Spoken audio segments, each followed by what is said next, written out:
Yo puedo lo que Dios dice que puedo. Mi mente está atenta. Mi corazón está dispuesto. Hoy voy a aprender la palabra de Dios. Y mi vida cambia. Y nunca, nunca, nunca voy a ser el mismo. En el nombre de Jesús. Amén. Amén. Bueno, pueden por favor tomar asiento.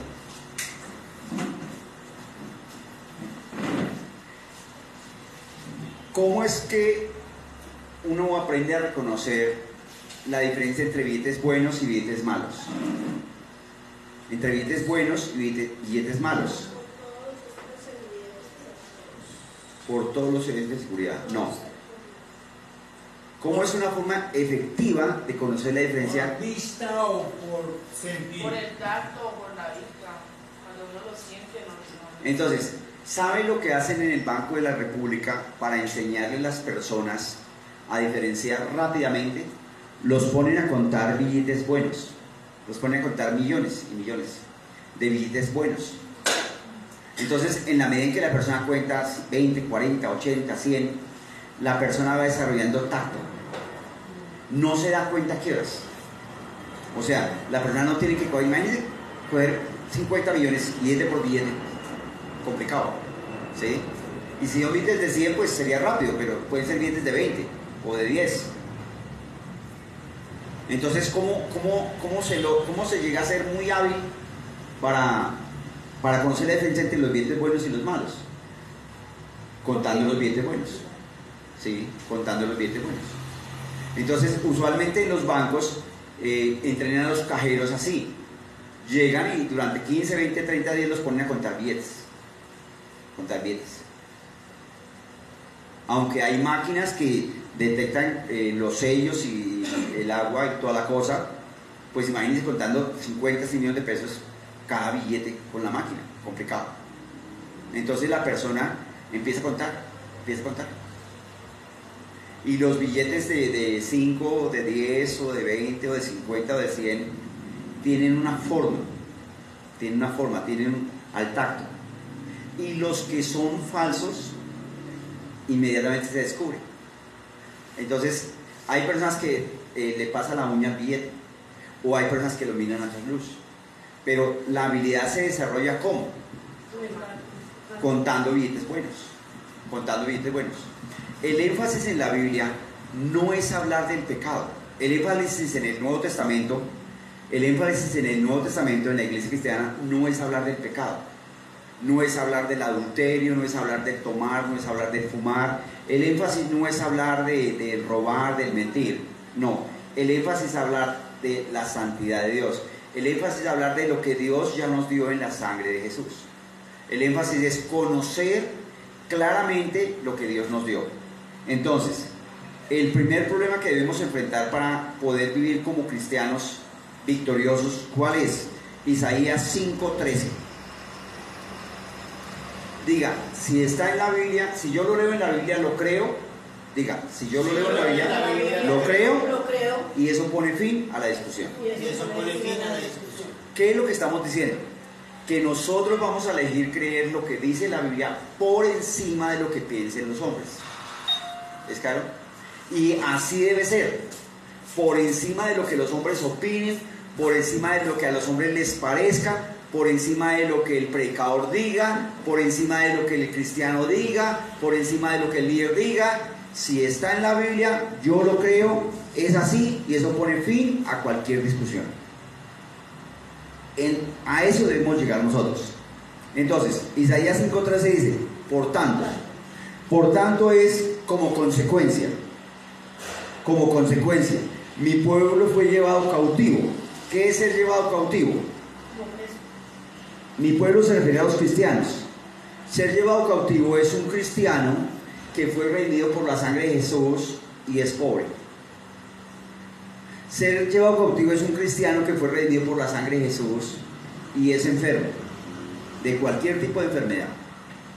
Ser llevado cautivo es un cristiano que cree en el mensaje del Evangelio, que fue redimido, que nació de nuevo y que sufre de depresión, de tristeza, de angustia, de soledad. Ser llevado cautivo es un cristiano que ha nacido de nuevo, que cree en el poder de Dios y se siente solo, se siente sin amor, se siente mal. Ser llevado cautivo es un cristiano que ha creído en Jesús, en que Jesús es el Señor, el Hijo de Dios, que ha nacido de nuevo y es una persona triste, estresada, que tiene problemas en el trabajo, que tiene problemas en la entrada y salir. Eso es ser llevado cautivo, es una esclavitud. Ser llevado cautivo es un cristiano que ha creído en Jesús, como dice la Biblia, y en su trabajo está triste, tiene problemas que lo afligen, que lo atormentan. Eso es ser llevado cautivo. Y dice, por tanto, como consecuencia, mi pueblo fue llevado cautivo porque no tuvo conocimiento y su gloria pereció de hambre y su multitud se secó de sed. Su multitud se secó de sed. ¿Qué es lo que está diciendo? La falta de conocimiento lo hace un esclavo. ¿Sí? La falta de conocimiento lo hace un esclavo. Por ejemplo, uno va a muchos supermercados y los supermercados son muy hábiles para tener un sobreprecio. Colocan muchas veces precios como 99 pesos o 9.999 o 9.900. ¿Sí?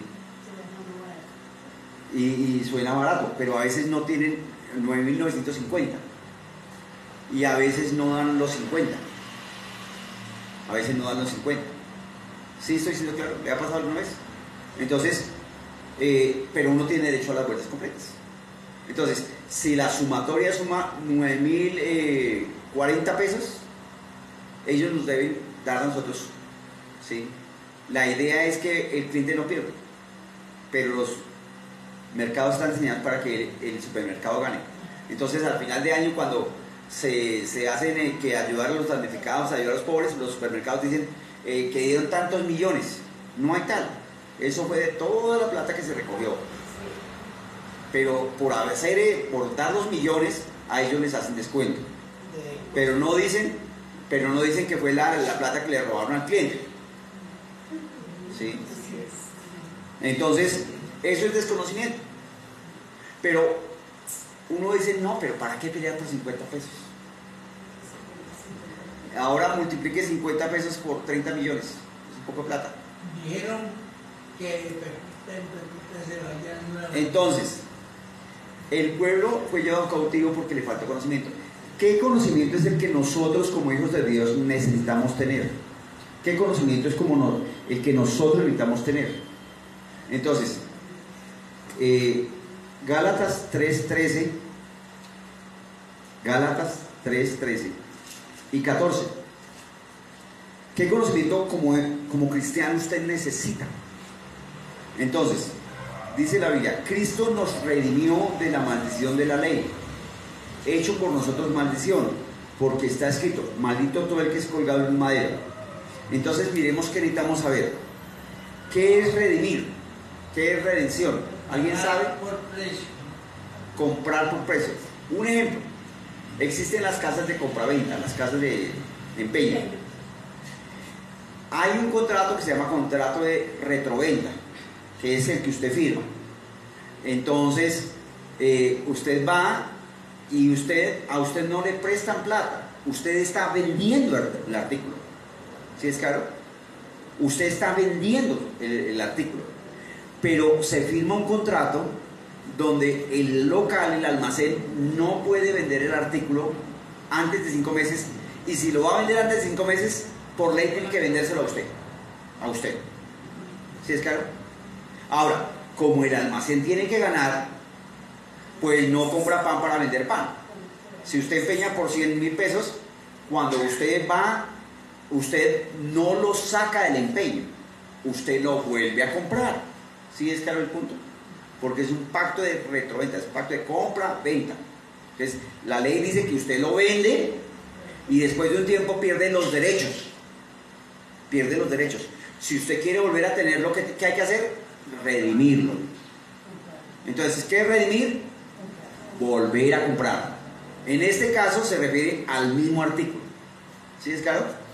O sea, si usted necesita una nevera nueva, usted va a un almacén y compra una nevera nueva, usted no está redimiendo la nevera, porque es nueva. Redimirlo es rescatarlo. Redimir es rescatar. Redimir es rescatar. ¿Por qué es necesario que seamos redimidos? Porque la Biblia dice en Juan 8:34, Juan 8:34, el que practica pecado es esclavo del pecado. Entonces, las personas dicen, no, yo no soy esclavo. Claro que sí. 8. Juan 8:34, Jesús le respondió, de cierto, cuando la Biblia dice en boca de Jesús, de cierto, está diciendo, es así. Jesús es Emmanuel, Dios con nosotros. O sea, no le busque, si Dios le dice gato blanco, no le busque pelo negro. O sea, si está escrito en la Biblia, diga, si está escrito en la Biblia, si yo lo leo, lo creo. Y eso pone fin a cualquier discusión.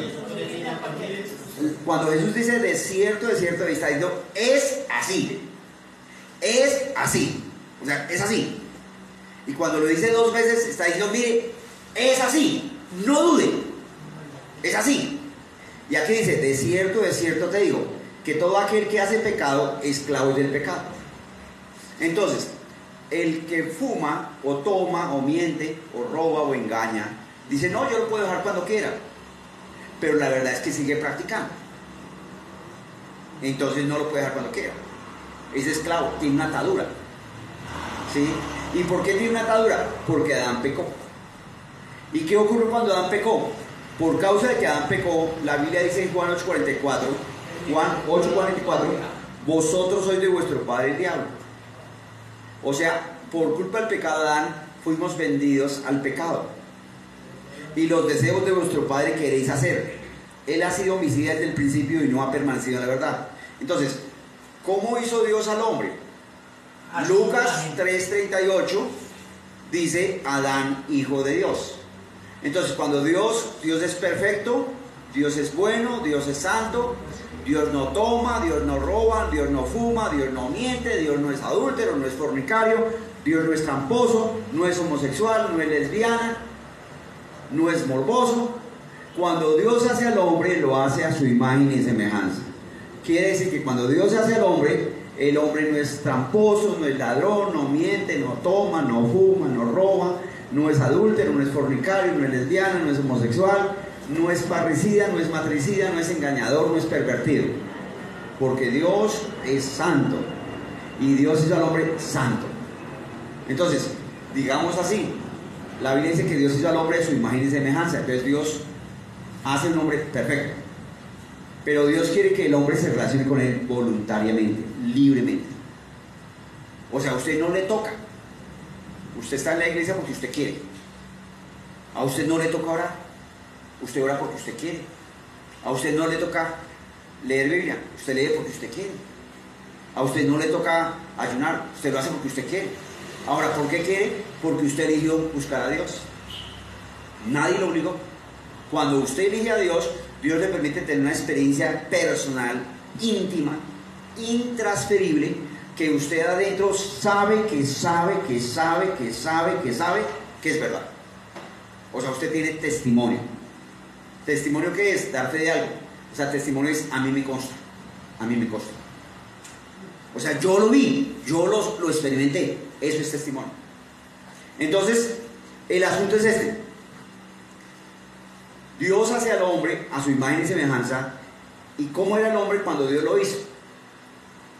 Juan 1:12. ¿Cómo era el hombre cuando Dios lo hizo?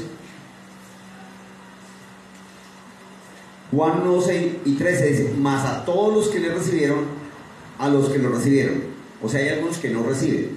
A los que creen en su nombre, les dio potestad de ser hechos hijos de Dios, los cuales no son engendrados de sangre, ni de voluntad de carne, ni de voluntad de varón, sino de Dios. Entonces Dios engendró a Adán. Es decir, Dios hizo a Adán y le puso de sí mismo. Entonces, cuando Dios hizo a Adán, ¿cómo era Adán? Lucas 3:38. Adán, hijo de Dios. Adán, hijo de Dios. Adán era hijo de Dios.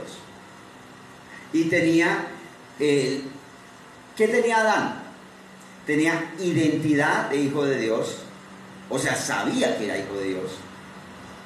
Sabía que tenía poder, gobierno, señorío, dominio, autoridad. Y ejercía ese dominio. ¿Es claro? Eso, así era Adán. Adán era hijo de Dios. Pero Dios quiere que uno se relacione con él voluntariamente, libremente.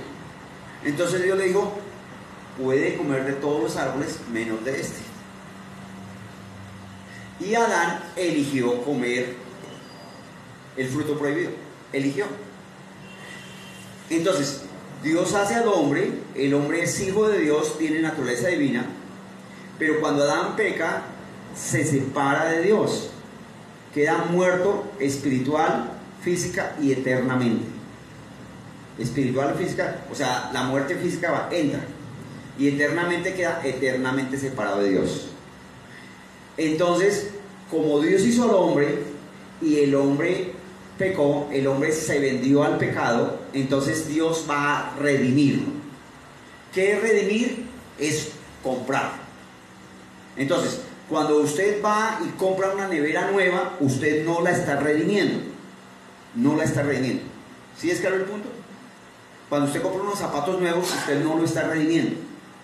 Cuando usted tiene su nevera en la casa y le falta plata y usted va y la empeña, cosa que no se debe hacer, pero para el ejemplo de explicar redención lo usamos. Cuando usted empeña la nevera, existe un contrato, entonces usted vende la nevera, pero el contrato implica, dice por ley, el contrato le exige al que le compra la nevera que no la puede vender a ninguna persona diferente antes de 4 meses o 5 meses. Y si la va a vender antes de 4 meses, esa persona tiene que ser usted mismo. Entonces, cuando usted lleva la nevera y le dan 100,000 pesos y usted a los 3-4 meses va a retirar la nevera, usted lo que está haciendo es redimir su nevera porque era suya.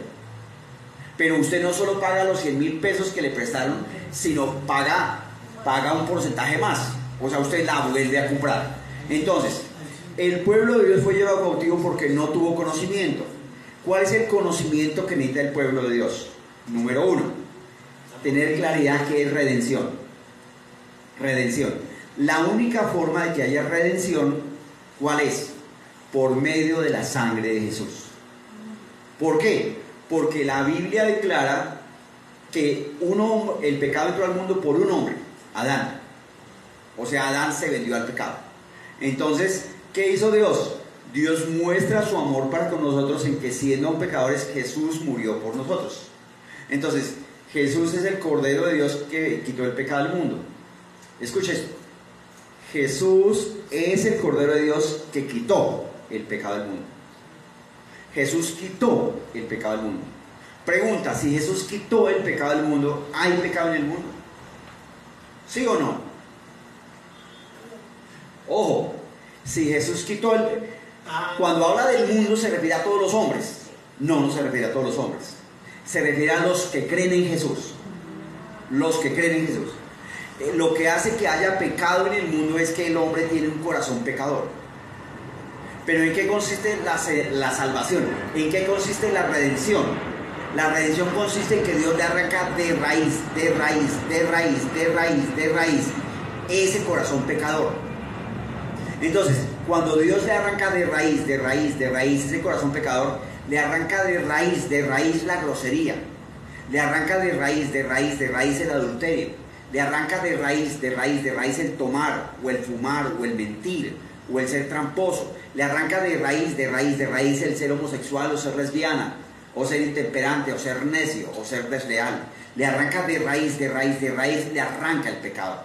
Y si le arranca el pecado, usted ya no tiene pecado. Porque creyó. ¿Sí es claro el punto? Entonces, si usted ya no tiene pecado, ¿por qué los cristianos pecan? Porque, para entender eso, piense en un niño. Un niño es como cuando usted compra un computador totalmente limpio y usted empieza a usarlo y le empieza a llenar de información. Entonces, si ese niño es expuesto a una situación donde se habla mentira, donde se habla engaño, donde se ve pornografía, donde se ve sexo homosexual, donde se ve todo tipo de cosas, donde se ve tomar, el mentir, el fumar, pues el niño, como está en ese mundo, va a crecer pensando que ese es el mundo. Y el niño va a pensar a aprender a mentir, a robar, a engañar. ¿Sí estoy diciendo claro? Entonces, Dios le cambia la raíz, no le cambia la mente. No le cambia la mente. Lo que Dios hace es que, ojo, le da una nueva mente. Una nueva mente. ¿Dónde dice eso la Biblia? En 1 Corintios 2:16. La Biblia dice que Dios le da ¿qué? Una nueva mente. Entonces, la nueva mente, ¿cómo es? Pues en la nueva mente están los pensamientos de Dios. ¿Cómo piensa Dios? Dios piensa lo bueno, lo santo, lo recto, lo puro, lo perfecto, lo amable. Quiere decir que Dios lo ve a usted y no lo juzga, no lo critica, no le habla mal, no lo maltrata. Entonces Dios le da a usted la mente, una nueva mente, con la capacidad de que usted pueda hablar con las personas sin herirlas, sin criticarlas, sin juzgarlas, sin lastimarlas de ninguna manera, ni en ninguna manera. Y quiere decir que usted puede vivir así. Entonces, ¿cuál es la clave? Tenemos una mente viciada, ¿Cómo llegamos a tener esa mente viciada? Aprendiendo a escuchar groserías, mentiras, viendo cosas que no convienen, no edifican. Y recibimos la mente santa y perfecta de Dios. ¿Cómo desarrollamos esa mente santa y perfecta de Dios? Pues obviamente leyendo Biblia, buscando a Dios, ayunando, orando, buscando a Dios. Si usted, como cristiano, usted persiste en tener relaciones, en hablar con grosería, entonces su mente se llena de grosería. Si usted persiste en hablar mal, su mente se llena de cosas malas. Si usted persiste en ver programas de noticias y de tristeza y depresión, su mente se llena de eso. Entonces, ¿qué es lo que dice Dios? Pues hombre, si a usted le da susto ver películas de terror, pues no mire las películas de terror. Si ver películas de sexo lo ponen a todo lascivo y morboso, pues no mire películas de sexo. Si ver películas de homicidios y asaltos y atracos le dan ganas de pelear, pues no mire ese tipo de películas. Y lo mismo, si usted quiere hablar siempre bien, pues lea la Biblia. En la medida en que usted lee la Biblia, se llena de un buen lenguaje. Si usted quiere pensar bien y hablar bien, lea la Biblia, ore. En la medida en que usted lee la Biblia y ora, usted se llena de la mente de Cristo. Y lo normal va a ser que usted hable sin pecado, piense sin pecado, actúe sin pecado y viva sin pecado. ¿Estoy siendo claro? Entonces, Dios nos da la mente de Cristo. La Biblia dice que Jesús quitó el pecado del mundo. Lo que está diciendo es que usted y yo podemos vivir como Jesús. Cero pecado. Pero el vivir cero pecado no es porque yo digo no voy a pecar, no voy a pecar, no voy a pecar, no voy a pecar. No. Es porque yo entiendo que Dios enviar a Jesús y derramar la sangre, por la sangre derramada de Jesús, yo fui comprado del pecado. Yo fui liberado del corazón que me hacía pecar. Yo fui liberado del corazón que me hacía mentir. Yo fui liberado del corazón que me hacía ser adúltero o fornicario. Yo fui liberado del corazón que me hacía ser homosexual o tomar o fumar. ¿Es claro? Cuando yo entiendo que por la sangre de Jesús yo ya fui liberado, cuando yo entiendo y creo que ya soy redimido, ¿sí es claro? O sea que fui comprado por la sangre de Jesús, que es su redención. Cuando yo entiendo eso, ¿qué es lo siguiente que toca hacer? Pues la Biblia dice en 2 Timoteo 1:7, ejerza dominio propio. ¿Qué quiere decir? Usted ya fue comprado, o sea, dentro de usted ya no hay un corazón pecador. Pero si usted era ladrón, usted va a ir a una tienda y va a ser tentado a robar. Antes de ser redimido, como tenía un corazón pecador, ese corazón pecador lo esclavizaba a robar, usted terminaba robando. Pero cuando usted nace de nuevo y cree en Jesús, ahora tiene un corazón santo. Pero eso no quiere decir que usted no va a ser tentado. ¿Qué es ser tentado? Es una invitación a seguir practicando lo que hacía antes. Entonces, si usted robaba, va a ser tentado en robar. Si mentía, va a ser tentado en mentir. Si era adúltero, fornicario, si era prostituta, lesbiana, homosexual, usted va a ser tentado a hacer eso. Pero Dios nos dio dominio propio. ¿Qué es dominio propio? Dominio propio es algo que todos tenemos, todos. Usted no tiene que hacer un super esfuerzo para tener dominio propio. Voy a explicar qué es dominio propio. Estando en una reunión en cualquier momento, en una reunión o en un bus, a todos por alguna circunstancia nos ha dado ganas de eructar, ¿sí o no? O echarnos un gas. ¿Y uno qué hace? Estando en una reunión, uno públicamente eructa. No, uno se controla. Eso es porque usted tiene dominio propio. ¿Sí estoy diciendo claro? Estando en una reunión, le dan ganas de echarse un gas. ¿Usted qué hace? Usted se controla. Punto. Eso es dominio propio. Eso es dominio propio. ¿Sí estoy diciendo claro? En algún momento de su vida usted ha besado a alguien o le ha tomado de la mano a alguien. ¿Por qué? Porque usted eligió darle un beso. Es decir, usted usó su dominio propio para darle un beso o tomó de la mano a alguien. ¿Por qué? Porque usted usó su dominio propio para tomar de la mano a alguien. O sea, sí tiene dominio propio. A todos nos dan ganas de hacer pipis y popis.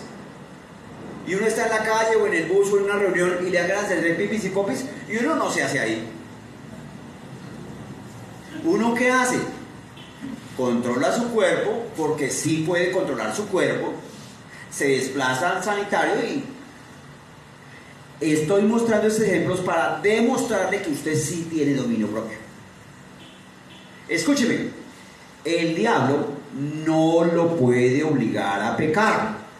El diablo no lo puede obligar a robar. El diablo no lo puede obligar a mentir. El diablo no lo puede obligar a ser homosexual o lesbiana. El diablo no lo puede obligar a tomar o a fumar. El diablo no lo puede obligar a pelear. El diablo no lo puede obligar a ser morboso o lascivo. El diablo no lo puede obligar a ser borracho. Usted elige. Ahora, redimir, ¿qué es? Que por la sangre que Jesús derramó en la cruz de Calvario, Dios nos arrancó de raíz ese corazón. Y soy libre. Soy libre. Soy libre para si quiero, tomo, o si quiero, no tomo. Soy libre para si quiero voy a la iglesia, o si quiero no voy a la iglesia. Soy libre para si quiero leo Biblia, o si quiero no leo Biblia. Soy libre para si quiero hablo groserías, o si quiero no hablo groserías. Pero la clave es entender que la victoria está en poder hacerlo y elegir no hacerlo. ¿Sí estoy diciendo claro? La victoria es que usted puede elegir ser grosero, pero elige no hacerlo. La victoria es que usted es libre para elegir robar, pero elige no hacerlo. Y él ahora, como redimido por la sangre de Jesús, como alguien que ha nacido de Dios, usted ya no tiene un corazón de pecado, tiene un corazón santo. O sea, usted puede estar triste por su esposo, por su esposa, por sus hijos, pero usted elige no estar triste. Por la sangre que Jesús derramó, usted fue redimido y puede tener paz en su corazón. Su paz no depende de su esposo, su paz no depende de sus hijos, su paz no depende de su dinero, su paz depende de la sangre que Jesús derramó en la cruz del Calvario. Usted fue redimido por la sangre de Jesús. Entonces, por la sangre de Jesús usted puede tener paz. Su paz no depende de que tenga un televisor o que tenga una nevera. Obvio, mejor si tiene televisor y nevera. Pero su paz no depende de eso. Su paz depende de que Jesús derramó la sangre y le dio vida. Su paz no depende de que lo llamen y le digan te amo o no te amo. Su paz no depende de que le den besos o abrazos. Su paz no depende del dinero que gana. Su paz no depende de que pueda pagar agua, luz o arriendo a tiempo. Su paz depende de la sangre de Jesús que fue derramada. Usted fue redimido. Si usted descansa en el hecho de que la sangre de Jesús fue derramada para que usted se ha comprado el pecado, ¿qué es lo siguiente que hay que aprender? La justicia. La justicia. ¿Cómo así la justicia? Nuestra justicia, ¿quién es? Jesús. ¿Qué es justicia? ¿Qué es justicia? Darle a cada uno lo que merece. Entonces, si alguien roba, merece un castigo. En Suiza, hace unos 40, 50 años o más, cuando alguien robaba le cortaban un dedo. Si lo pillaban 2 veces le cortaban otro dedo y la tercera vez lo mataban. Suena duro, pero allá la gente dejaba las puertas abiertas y no pasaba nada. ¿Sí es claro? O sea, la justicia es, si estamos en el mes de enero, si le llega a usted el recibo del agua de marzo y abril, sería injusto que a usted lo obligaran a pagar, porque estamos en el mes de enero. Pero si a usted le llega el recibo del agua de diciembre y enero, sería injusto si usted no paga. ¿Sí estoy diciendo claro? Entonces la justicia es darle a cada cual lo que merece. ¿Qué merece el hombre que nace en pecado? Romanos 6:23. La Biblia dice, la paga del pecado es la muerte. ¿Qué es la muerte? La separación de Dios. O sea, la persona va a tener una vida de tristeza, la persona va a tener una vida de estrés, la persona va a tener una vida de soledad, la persona va a tener una vida de sufrimiento, la persona va a tener una vida donde tal vez su cónyuge le engaña, tal vez sus hijos le tratan mal, tal vez le falta dinero, tal vez se enferma. Eso es muerte. Muerte es estar sin la bendición de Dios. Muerte es estar sin la paz de Dios. Muerte es estar sin la salud de Dios. Entonces, ¿qué le pasa al que está muerto? Pues va para el infierno. Pero como ya fuimos redimidos, fuimos comprados por la sangre de Jesús, usted tiene que tener eso claro. Por el hecho de que usted nació de nuevo, por el hecho de que usted creyó en Jesús, el diablo no lo puede tocar. Por el hecho de que usted creyó en Jesús, como dice la Biblia, usted puede vivir sin pecar, puede vivir sin que nadie lo robe, puede vivir sin enfermarse, puede vivir prosperando económicamente, puede vivir venciendo en todas las circunstancias. ¿Cómo? Pues aprenda por la Biblia cómo. Si usted fue redimido, la Biblia dice que usted puede recibir salud de parte de Dios y que el plan de Dios es que usted llegue a ser viejito, sano, con paz y con plata. Pero si no sabe cómo, pues tiene que aprender.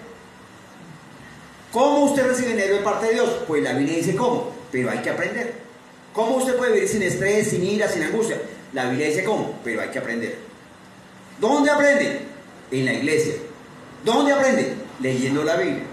La Biblia declara que Dios llamó a unos para que fueran pastores, profetas, evangelistas, apóstoles y maestros. ¿Para qué? Para enseñar al cuerpo de Cristo. Es decir, no es que el pastor sea la lumbrera, pues, la mano derecha de Dios. No. Es un ser humano llamado, donde viene el Espíritu Santo y lo usa para enseñarnos al resto.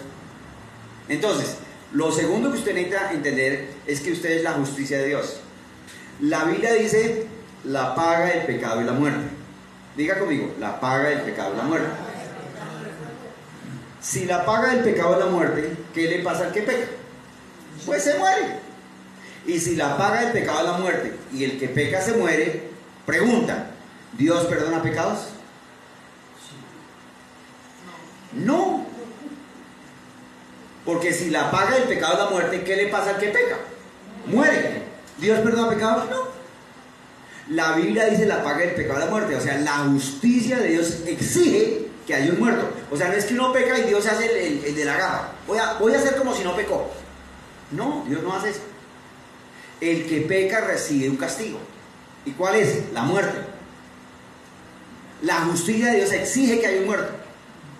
Pero ¿qué ocurre? Que el amor de Dios, la Biblia dice, de tal manera amó Dios al mundo, que ha dado a su Hijo unigénito Jesucristo.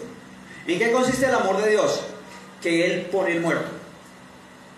¿Es claro? Él pone el muerto. Ahora, no sirve cualquier muerto. ¿Por qué? Porque cuando se casa un perro con una perra nacen perros. Cuando se casa un gato con una gata nacen gatos. Cuando se casa un hombre bueno, pero pecador, con una mujer buena, pero pecadora, pues nacen hijos pecadores.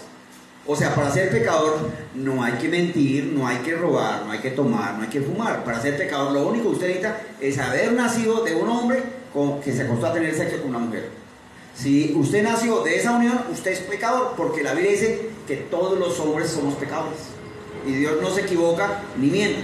O sea, usted es pecador no porque peca, sino porque nació papá y mamá pecador. Y si usted es honesto, pues en algún momento ha pecado. De cualquier manera, a los ojos de Dios, violar o matar es igual de pecado que decir mentiras o chistes verdes o hablar vulgaridades. A los ojos de Dios es igual de pecado ser homosexual, lesbiana o ser mentiroso, abusivo o engañador. Es igual, es igual. El hombre le ha dado estratos, le ha calificado de pecado, que esto es gravísimo y esto no, pero una mentira lleva al infierno ser homosexual lleva al infierno, ser atracador lleva al infierno, ser una palabra grosera, una persona que habla con grosería lleva al infierno. Eso dice la Biblia. Entonces, lo que se busca no es que usted deje de decir groserías, lo que se busca es que usted sea libre del corazón de pecado. Y para ser libre del corazón de pecado fue que Dios mostró su amor. ¿El amor de Dios en qué consiste? Dios sabe que si uno muere en pecado se va al infierno. ¿Por qué? Porque la Biblia dice, apartados de mí, malditos, al fuego eterno preparado para el diablo y sus ángeles. Y la Biblia dice que al infierno van los adúlteros, los fornicarios, los engañadores, los homosexuales, los parricidas, los intemperantes, los afeminados. Eso dice la Biblia. Entonces, el punto no es tratar de dejar de ser homosexual o afeminado, o tratar de dejar de ser mentiroso o ladrón. El punto es ser salvo, nacer de nuevo. Y eso es lo que hace Dios. Dios muestra su amor para con nosotros en que envía a Jesús. Entonces, Jesús no puede nacer de la unión de un hombre con una mujer, porque nace un pecador. Por eso viene el Espíritu Santo de Dios sobre la Virgen María. Ahora recuerde que la Virgen María tenía papá y tenía mamá. Si ella tenía papá, la Virgen María no descendió del cielo, no salió de un árbol. Entonces ella tenía papá y tenía mamá. Era igual que todos los hombres.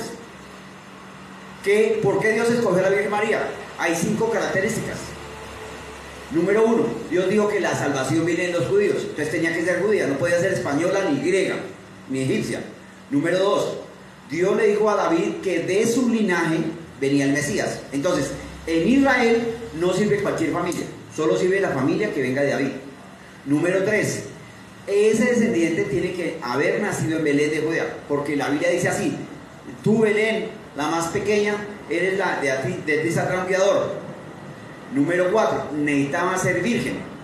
Y número 5, era voluntario. Era voluntario. ¿Sí? ¿Qué hizo grande a la Virgen María? Que cuando se le aparece el ángel le dice: vas a quedar embarazada por el poder de Dios. Y ella dice: ¿pero cómo? Entonces ella dice, el ángel le dice: el Espíritu Santo vendrá sobre ti y te cubrirá, y el santo ser que nacerá será llamado Hijo de Dios. Jesús no nació por unión de hombre con mujer. Jesús nació porque viene el Espíritu Santo de Dios sobre la Virgen María, y fue concebido así. ¿Es claro? Entonces Jesús no nace con corazón pecador. Jesús nace con corazón santo, con corazón perfecto, con corazón limpio. La sangre de Jesús es santa, es limpia, es perfecta. Entonces Dios dice que sin derramar sangre no se perdona el pecado.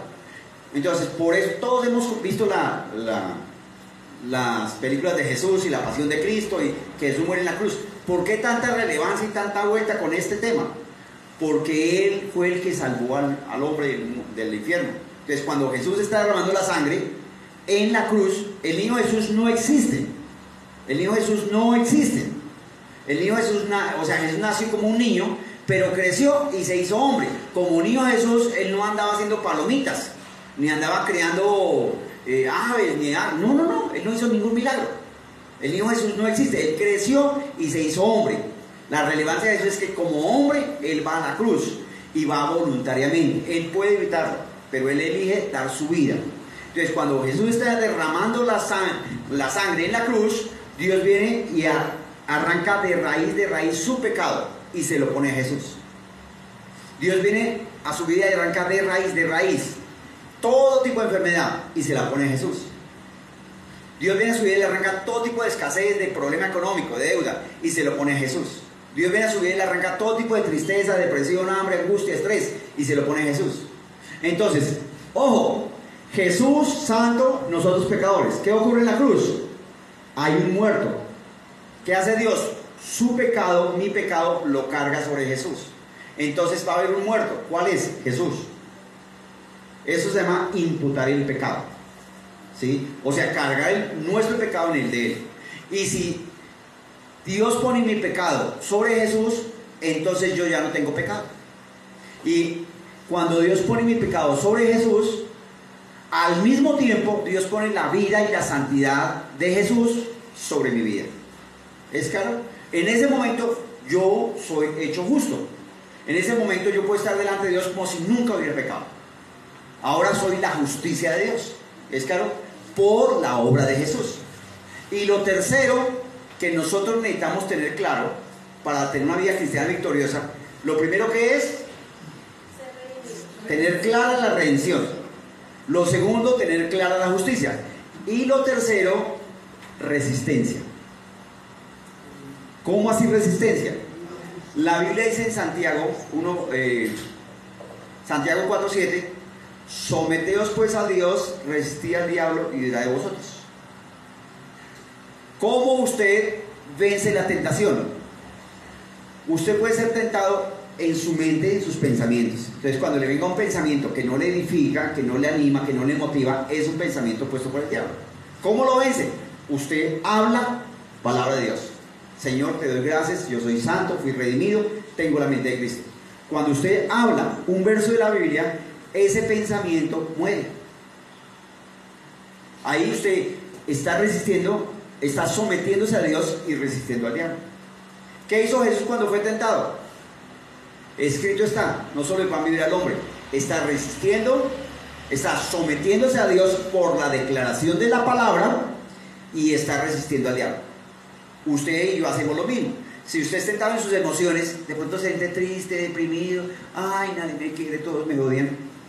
Si usted está tentado en sus emociones, usted empieza a hacer oración o empieza a declarar versos de la Biblia. Y el declarar versos de la Biblia o hacer oración hace que esas emociones de tristeza, depresión se le quiten. Entonces usted se somete a Dios y al mismo tiempo resiste al diablo. Se le va la tristeza.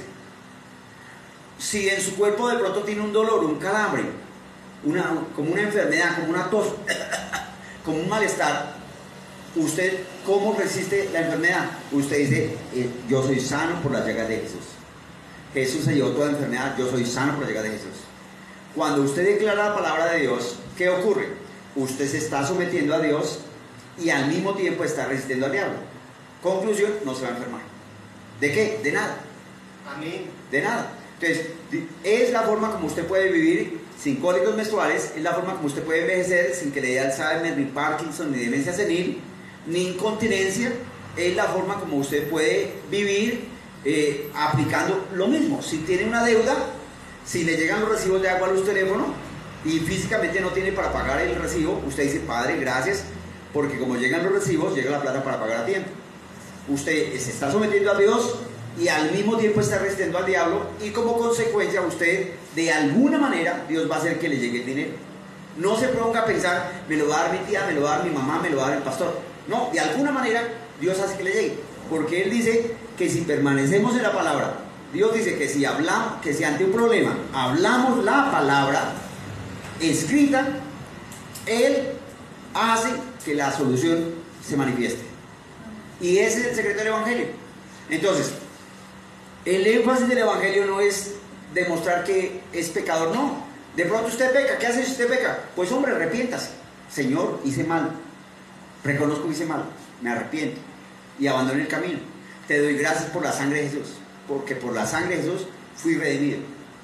Si usted peca, ¿el cielo se cierra? No, porque el castigo de su pecado fue sobre Jesús. Si usted peca, ¿Dios le deja de hablarle a la espalda? ¿Sus oraciones no suben al cielo? No, porque el castigo de su pecado lo llevó Jesús. Si usted peca, ¿qué ocurre? A nivel espiritual uno no tiene problemas con Dios. El problema es que cuando usted peca, le abre una puerta en su cuerpo al diablo. Cuando usted peca, le da ocasión al diablo de que le cause problemas. Pero usted puede decirle al diablo, no, yo no voy a pecar. ¿Cómo? Cuando usted sea tentado a hacer cosas que no son santas, que no son buenas, que no son nobles, que no son puras, simplemente diga, yo soy hijo de Dios, yo no voy a pecar, yo no voy a pecar, yo puedo vivir sin pecar, dígalo con su boca. Y fácilmente se le quitan las ganas de pecar, las ganas de mentir, y se va toda enfermedad. Es la forma establecida por Dios para que nosotros caminemos como hijos de Dios. Señores, la gente no es boba. La gente no es boba. Métaselo en la cabeza. O sea, si usted va a una iglesia cristiana y usted habla groserías, la gente va a decir, pero ¿qué tipo de cristiano es? La gente no es boba. Si usted va a una iglesia cristiana y busca ser ventajoso en los negocios, la gente dice, pero, a ver, la gente no es boba. Si usted va a una iglesia cristiana y es mentiroso, o va a la iglesia cristiana y está buscando enamorarse de una y de otra, entonces, ¿qué tipo de cristiano es? La gente no es boba. Si usted va a una iglesia cristiana y es recostado, o perezoso, o flojo, la gente no es boba. ¿Sí estoy diciendo claro? Muchas personas llegan a la iglesia, ¿por qué? Porque lo conocen a usted. Terrible eso, ¿no? Lo que la gente espera es que, lo que Dios espera es que si usted va a la iglesia, entienda que ahora tienen la capacidad dada por Dios para siempre hablar bien a los demás. Usted ya tiene la capacidad dada por Dios para no enojarse. Si alguien le dice algo que le molesta, que le saca la piedra, yo tengo dominio propio, no me voy a enojar. Elija no cargarse, o sea, no se estrese, no se angustie, no se afane. ¿Cómo?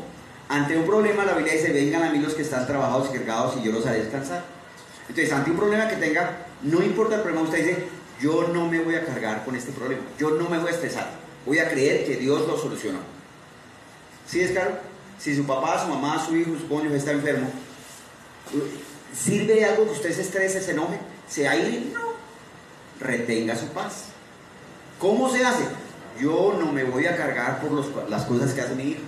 Yo no me voy a cargar por las cosas que hace mi papá. Yo no me voy a cargar. Yo elijo estar en paz. Así se vive el evangelio. Si usted va a una iglesia cristiana, pues hombre, la gente no es boba. Su cónyuge no es bobo. Sus hijos no son bobos. Sus parientes no son bobos. Si usted va a una iglesia cristiana, lee Biblia y es peleón con su cónyuge, es peleón con sus hijos, es grosero, es intemperante y toma y fuma y es sinvergüenza, pues su cristianismo vale nada. Y no es, ojo, como consecuencia de que usted fue redimido, o sea, usted entiende que tiene un nuevo corazón y con ese corazón ya no le salen cosas malas. Pero la clave es ejercer dominio propio. ¿Sí estoy diciendo claro? Yo digo en el nombre de Jesús que hoy el Espíritu Santo de Dios abrió nuestro corazón, nuestra mente, nuestro entendimiento para comprender las Escrituras. Y yo digo que el Espíritu Santo de Dios hoy se pone esta palabra con una raíz sólida y profunda en el corazón. Y usted la recibe, retiene la palabra y da fruto que permanece al 100 por uno. Declaro en el nombre de Jesús que la sangre de Jesús está sobre usted, para bien. Declaro una impartición de la sangre de Jesús sobre su vida, para que nadie lo pueda robar, para que usted no se enferme de nada, para que usted reciba las bendiciones que vienen de parte de Dios a su vida. Declaro en el nombre de Jesús que a partir de ese momento Dios pone en usted el querer como el hacer por su buena voluntad, para que usted quiera orar y usted ora, para que quiera leer Biblia y usted lee Biblia, para que quiera ayunar y usted ayune, para que quiera ir a la iglesia y usted va a la iglesia, para que usted aprenda a diezmar y ofrendar con integridad, con gozo y con alegría, y usted lo hace en el nombre de Jesús. Yo digo en el nombre de Jesús que usted aprende a caminar en paz y aprende a descansar. Y de manera fácil aprende a ser victorioso en el nombre de Jesús. Diga, creo y recibo en el nombre de Jesús. Creo y recibo en el nombre de Jesús. Amén.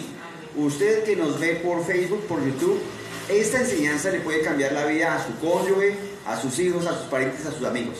Envíesela. Mande esta enseñanza. Somos la iglesia que está en el Pan del Cielo. Estamos ubicados en Bogotá, Colombia, frente al Jardín Botánico. Soy William Rodríguez.